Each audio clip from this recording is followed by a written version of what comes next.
excited to showcase the diverse stories and perspectives of the incredible people that we work with through this culture series.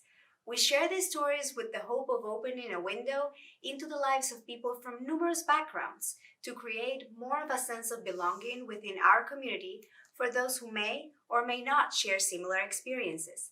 My name is Leonela Save. Join me as we learn about what resiliency and personal culture look like through the lens of our guest. Hello, everyone, and welcome to another episode of our culture series. Today we have a special guest, Betsy Payne. How are you, Betsy?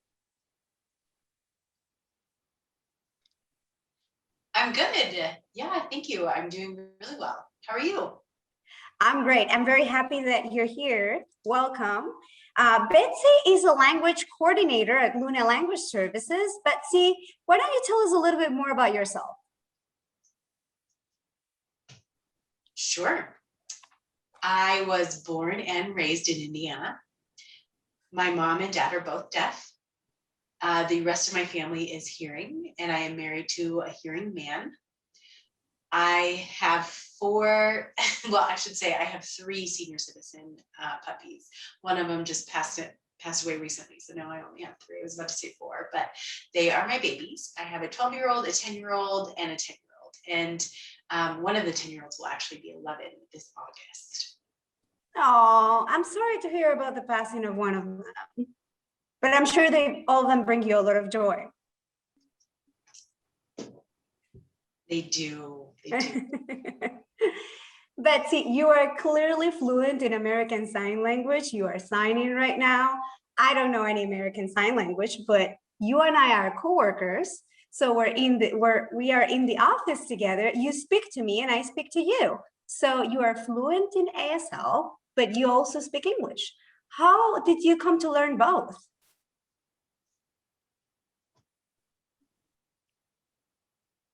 Well, growing up, I went to a hearing school. I was mainstreamed. I did a lot of speech therapy, a lot of learning, and a lot of practice heavily on speech therapy. So I picked up a lot of English and lip reading skills there.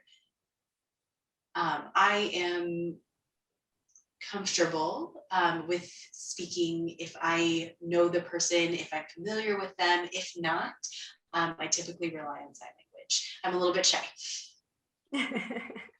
So how was your experience in public school?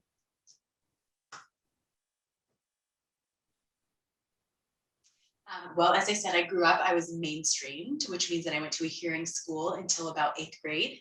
And then I transferred to the Indianapolis School for the Deaf. Prior to transferring, I was really focused on my education, but my social skills were not really developed. They were lacking. I had been bullied a little bit. I had been made fun of a little bit. But also, I was pulled out of class often. And I was being pulled out of class in order to have one-on-ones with the deaf and hard of hearing teacher. And they used to do that they still do that in the state of Indiana to make sure that their skills are appropriate for the classroom. So I was taken out of the classroom quite frequently for speech therapy and then also some one-on-ones. When I transitioned to the deaf school, it was a huge difference. I was feeling very comfortable. There was a similarity in culture. I felt more normal. I developed a lot of social skills. I was able to make new friends, and I really am so thankful for that experience. Do you have any nice memories about the people you interacted with when you were either in public school or deaf school, something that you remember as memorable?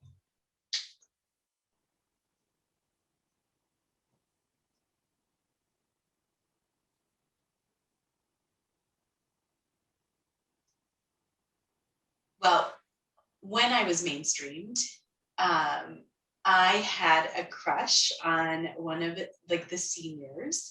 And of course, everybody has crushes, right? So when you're young, you have a crush. And I was crushing on this guy. And I was talking to one of my classmates, and I was telling them, oh, I like him. But somehow she told everybody. So everybody at the school knew who my crush was. And my crush actually even knew about it. And he had a girlfriend at the time, and she was very sweet. And he was very nice. And he gave me a birthday card and just said hello, which really was really embarrassing, but I mean, it was nice. It was embarrassing, but that's a really good memory that I have. So yeah, I mean, it's not that big of a deal. I can definitely relate to that. I think we can all relate to that. Apart from the challenges of adolescence that we all have when we're all very ashamed of who we like or how we look or what we do.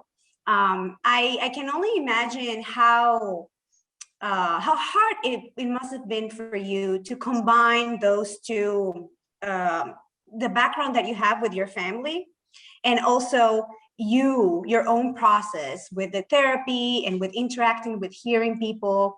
How did you overcome those challenges? How was your experience while interacting with hearing people or hard of hearing people or deaf people during that period?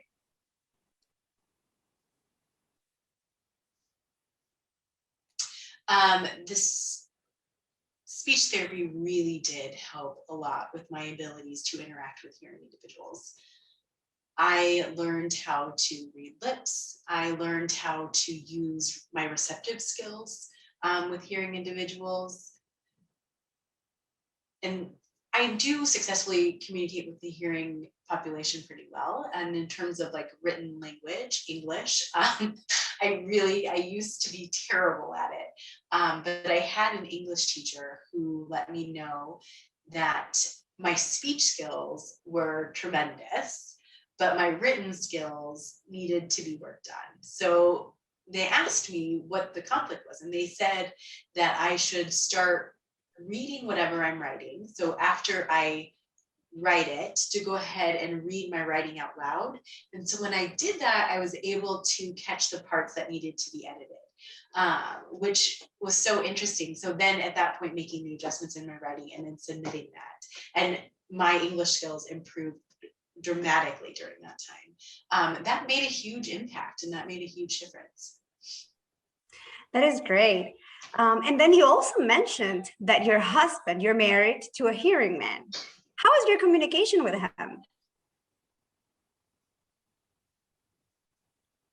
Well, I communicate with my hearing husband. It's not always easy. I'm pretty sure that is stereotypical for everyone who has a partner, where communication is very important. Having opening understanding and trust with the individual. When I first met him, he had no knowledge or exposure to deaf culture, deaf community, or ASL. So it was a challenge at first, but we shared the same interests, and we had common likes, and we started really developing a relationship through conversations, through chatting back and forth, messaging each other. When we met in person, meeting in person requires a lot of communication skills, right? So when we were ready, we ended up meeting in person, and he was very sweet. He was kind. And he actually opened the car door for me to get in and out. And I was like, who does that nowadays? So, I taught him, ASL and language, and educated him about my culture and my background. And we have been together going strong and continuing to improve our culture and our dynamic in our relationship. And while he is proficient in ASL, he's not as skilled as I was going to ask, but he's good enough. How long did it take for him to learn? Did you teach him yourself? I did, yes. I taught him, but then he also was motivated to watch videos online and pick up a lot of ASL himself. So really a composition of both of those things. And I think ASL is really a lifelong learning journey. You can't just learn it in 1 or 2 years and then be done, or think that you know everything. ASL is my first language, and I'm still continually learning new parts of my language every day. So I think we're always learning new words, new signs, new things every day. Yes, that is true. I have to talk to you in private so you can give me some tips so I can do the same with my husband. He's trying to learn Spanish, but oh my God. The good thing is that if I'm angry at him, I can throw a word here and there and he won't know anything. Yeah, I agree. I think conflict can be really hard for people who have different languages, because it's hard for my husband to understand me in my native language, which is ASL, and me to understand him in his spoken language, especially when there's a lot of emotion. I think the contention gets worse. So having to kind of take a step back and really think, okay, how to best communicate in this moment, take a moment to calm down, and then have better communication, which will end up resolving our issues. Definitely, definitely. And let me ask you this. Do you think that because you have interacted and have had experiences with the hearing population, with the deaf population, and with the hard of hearing population, has that helped you during that process with your husband, with other people? How has that reshaped the way you interact with people and also your culture? How would you describe your culture now based on those interactions? Well, I grew up living kind of in two worlds, right? The hearing world and the deaf world. I was able to have the best of both and also the worst of both.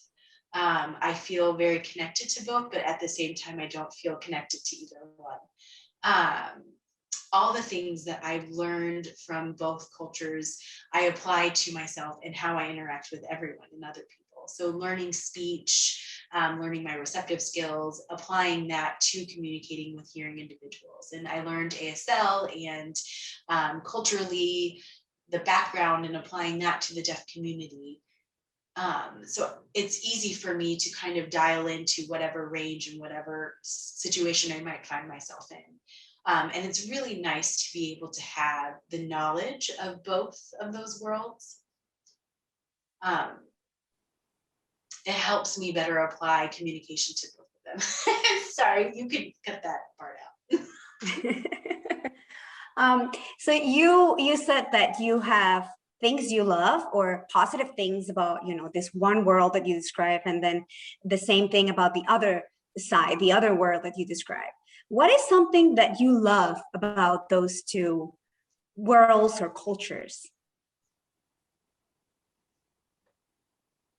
Well, within the hearing world, the thing that I love most is the anonymity, right? The ability to just kind of wander through, have your everyday life without everyone knowing who you are. In the deaf community, it's very small, and everybody knows everybody or knows somebody that knows somebody. So the attention can be a little bit stressful. And I prefer the anonymity. So it's really nice to have that option of being able to kind of just be in the hearing world, because in the hearing world, there are so many people, right, in comparison to the deaf population. So it's nice to have confidentiality or privacy in that sense. That's true. I agree with that. And what is something that you would like to change about each?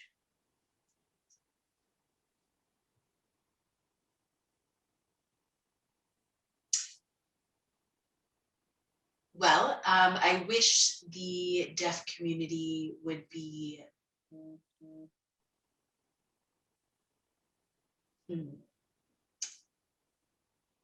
I wish the deaf community would be more apt to advocate for their rights, because there are so many experiences of people who have, I guess, kind of a learned sense of apathy, because of their experience. And I want deaf people to stand up and learn about their rights or know about their rights and fight for that change, because now is a time, especially in our community and culture, where we can do that.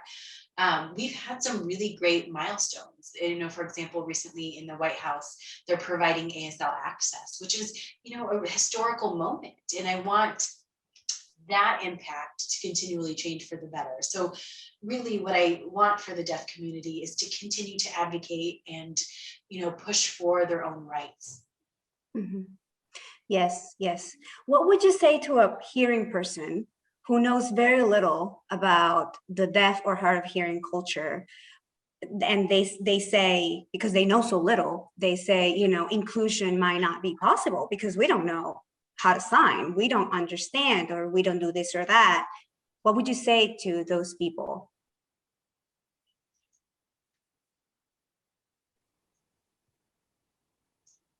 Well, I would really want to tell them that as deaf individuals, we can do everything except hear, right? So really that's probably the famous quote from I. King Jordan, who was a Gallaudet University president. And that quote really says it all. We have the ability to do anything. So hearing people need to provide access to have successful relationships.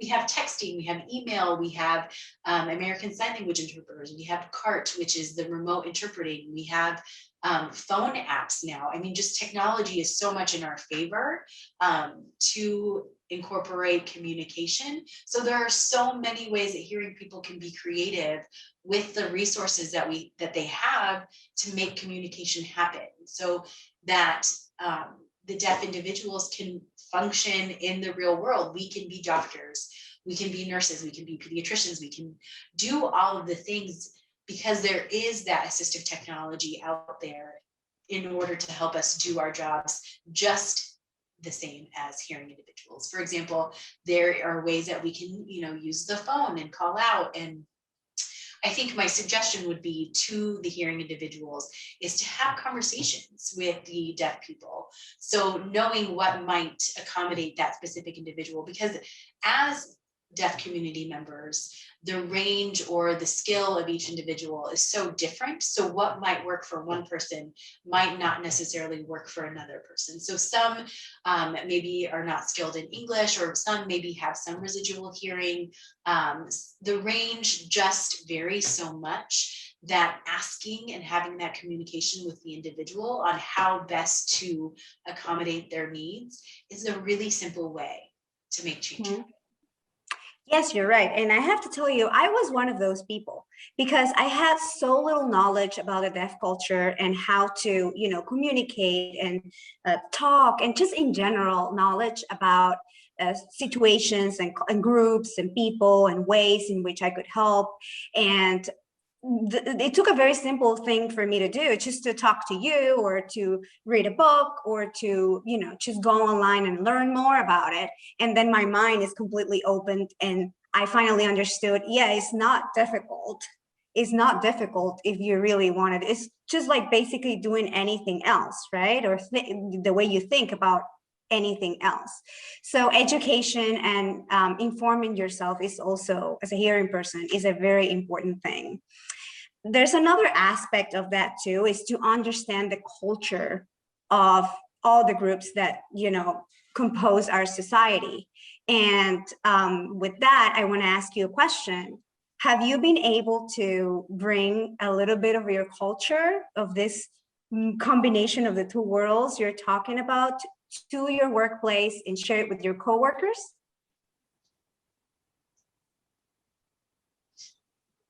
Oh yeah. Yeah. When I first came on board to Luna, it was really nice to have coworkers who had some type of knowledge. Some may not have known, but I was honored to teach them, deaf history, deaf culture, deaf language, and to really be able to educate them on how to talk with me, how to be aware if they happen to meet another deaf person out in the community. So I feel so blessed to be here, here in a space with our coworkers who have open-mindedness and wonderful understanding with me. So it's really, I'm very happy.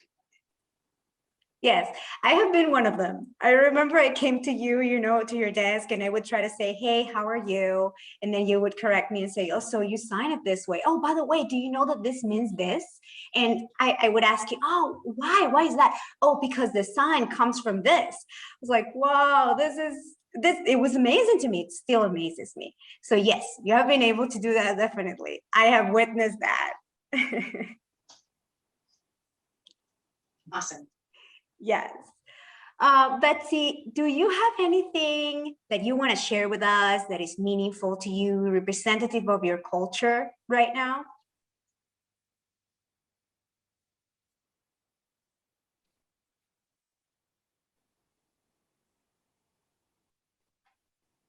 Well, I would like to express, I express kind of myself and my body, and who I am with, um, tattoos and piercings. So I have like hidden ones. You can't see them. So by looking at me right now, you wouldn't be able to see that. But I just recently got a new tattoo, and it's right behind my right ear. And it says, hear no more. So HEARNOMORE. And I've got that behind my ear. And I did that because I am profoundly deaf on this side. And deafness is very important to me. So if you, come up to me and start talking to me, I obviously cannot hear what you're saying. And for me, that tattoo and putting that there was a very, kind of expressive moment for me, something that I really connect with. Yeah, definitely. That's so special. Can we see it? Yeah, sure. I will show you a picture of it. Okay. Okay. Do you want, I'm not sure if the camera can catch it now, but. Okay, no, a picture is totally fine. So I really appreciate that you're showing us this right now. It's such a special meaning to you. Do you have any other tattoos? How many tattoos do you have? I have 2 as of right now, just 2. But I have plans to collect more. Oh, okay. How many tattoos would you like to have? Or you don't have a specific number? No specific number, but I do have some kind of in line, some ideas that I've been thinking about, things that are meaningful to me. So I wanted things that I want to put on me someday. Mm-hmm. Yeah, totally. Well, I hope you let us know because I really love the meaning behind your tattoo that you have that you explained. So definitely let us know and teach us a little bit more about what that means to you if you get another one. Well, Betsy, thank you so much for being here with us today. I really enjoyed this time with you. Is there anything you would like to say to your audience as a goodbye?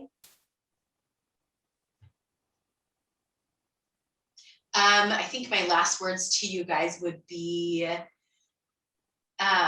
yourselves, right? Be okay being yourselves. Have fun. Enjoy your life to the fullest. Life is too short. So yeah, thanks for having me. That's a good advice. Thank you for being here. Thank you so much. I sent you a big hug. Thank you, and see you in the next episode.